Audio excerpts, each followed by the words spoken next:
Hello and welcome back to Roadman Investor. In this video, I'm going to show you 5 easy steps to write a simple budget, a budget that anyone can follow, and I'm going to show you my laptop so you can follow step by step with me also. Now, before we get into that, can you make sure you like, subscribe, and if you're new here, thank you very much for joining us. So, the first thing you want to do to write any budget is to write down your income. Now, this income is how much you get in after tax and NI taken away. So it's what you call your net income. So no point writing all you're going to take in if you're going to pay out of it. So for example, if you're working as a self-employed person and you get your money gross, which means you have to then prepare tax, you need to put that tax amount away from this amount before you put it down. If you work with what's called PAYE in the UK, whereby the government take their money before you get your payment, so NI and income tax are deducted by your finance team before you get your salary or your wages, then you can just use the amount on your payslip. Okay, so simple way. Now I've just got these figures from the government's website and I've just used the average UK wage. According to the UK government website, the median wage is currently £37,430.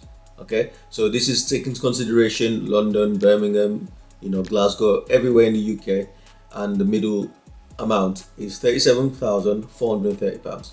Now, if you were to look at London in isolation, for example, that amount is more like 41,000. And if you were to look like places like, I don't know, Barnsley, it might be a bit lower, or maybe somewhere in Scotland or somewhere in Wales. But we're going to use the median amount. So that's £37,430. Now, you need to put whatever your income is. So based on this, we're going to do this monthly because most people in the UK get paid on a monthly basis. Now, if you want to do it weekly, feel free to do so. But for the sake of this exercise, we're going to do it monthly. Okay? So the primary source of income for most people will be their wages or salary. So £37,430 less income tax and NI contributions would be around £2,539 per month. Now, if you're paying pension as well, make sure you deduct that from this number. But for the sake of this exercise, I'm going to keep it nice and simple.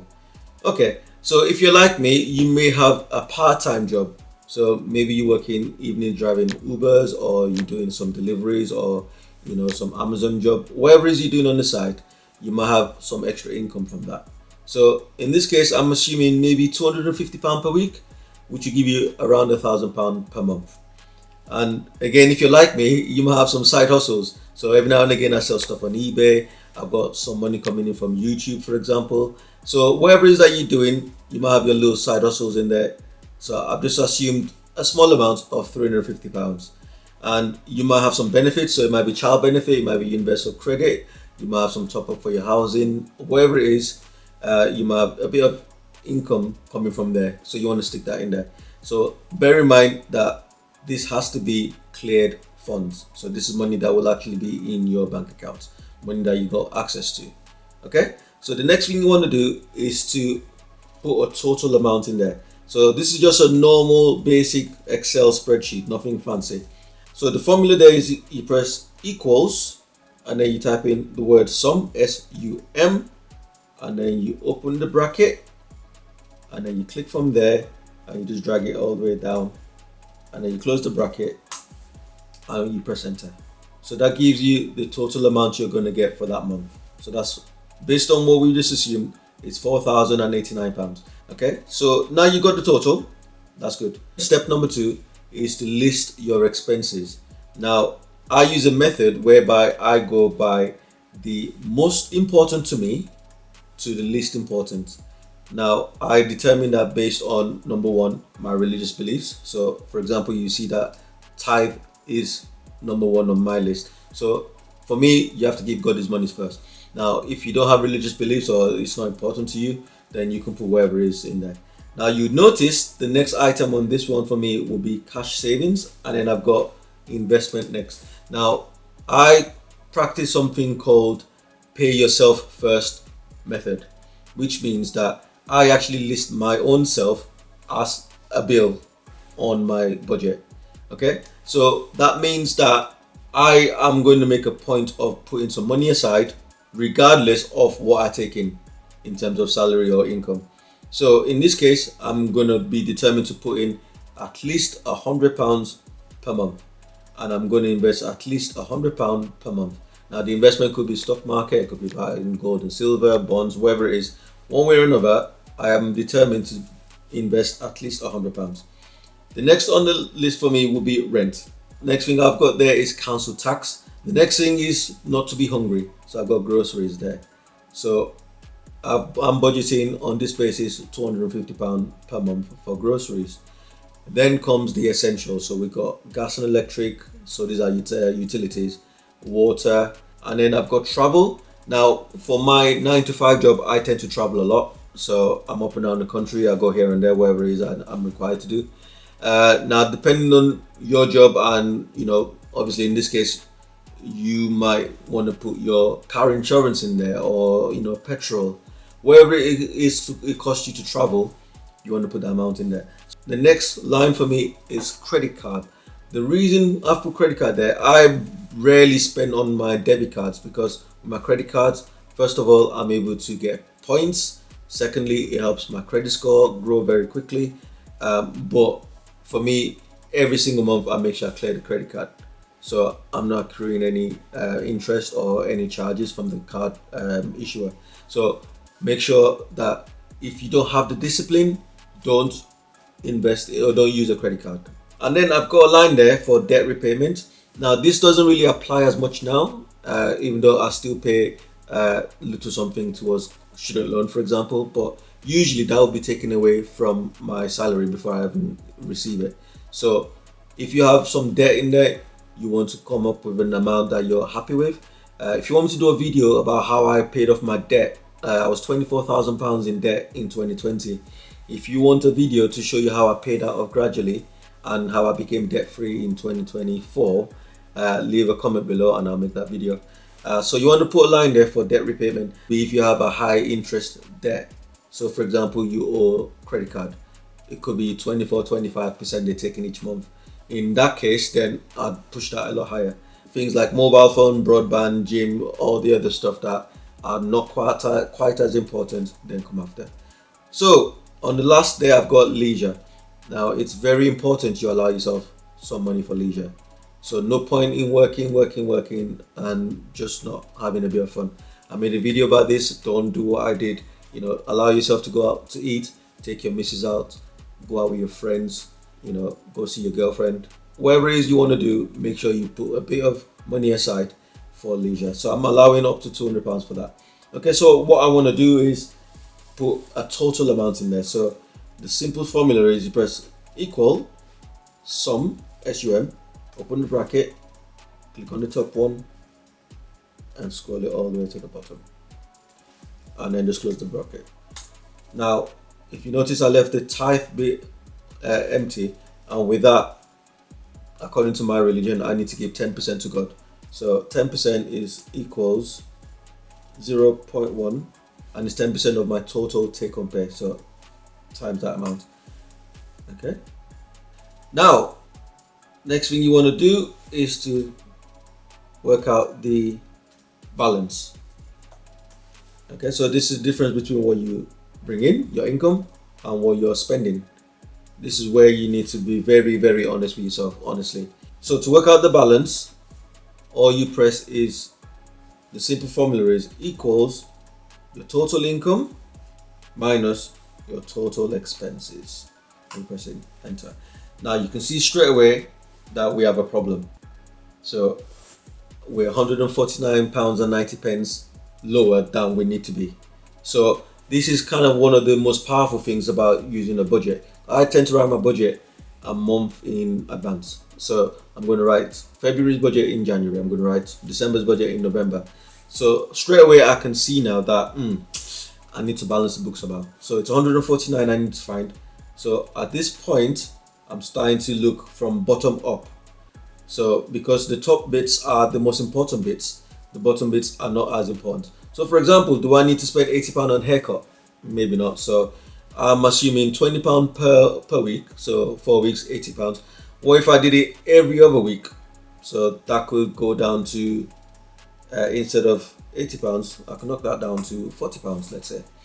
And obviously things like mobile phone, if you're in a contract, you can't really do much about that, or your broadband, you can't really do much about that either. So maybe you want to look into something like leisure. That'll be the most obvious one. So I've allowed £200 there. Shall we cut that down slightly? Let's say £100. Okay.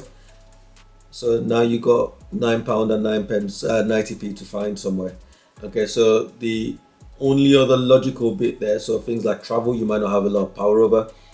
Bills like gas and electric, you can't do much in. But maybe your groceries. So unfortunately, for this month, we're going to cut down groceries to £240, let's say. Okay, so now we're just bang on able to cover our expenses with the income we're getting.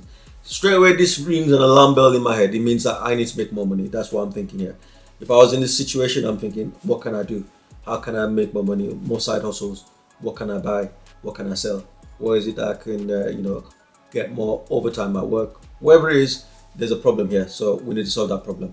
But for the sake of this video, we'll carry on. Okay. So once you've got the amount, you've got listed there. Next thing I do, this is just my own variation. I then type in paid. Okay. And then left to pay. With the paid bit, you leave them blank to start with. And then left to pay, you type in equals the amount minus the paid. Enter. Okay. You then do the same across the board. What I've done there effectively is whenever I make a payment, say for example, my type goes out automatically. That's on a standing order. So I'll just type in that I've paid the amount, £408.90, and straight away that knocks that down to 0. So the Excel sheet does it for you. Now this then becomes a very powerful tool. It's like predicting. It's almost like a sat nav for me. I'm able to like anticipate what's gonna happen. So let's say the cash savings, I've put 100 there, and then so that's gonna keep going up this bit here, and that's gonna keep going down. Investment, I've put 100 in. My rent's gone out, direct debit always. Council tax gone out, again direct debit always. And then groceries, you might not do the full £240 in one go.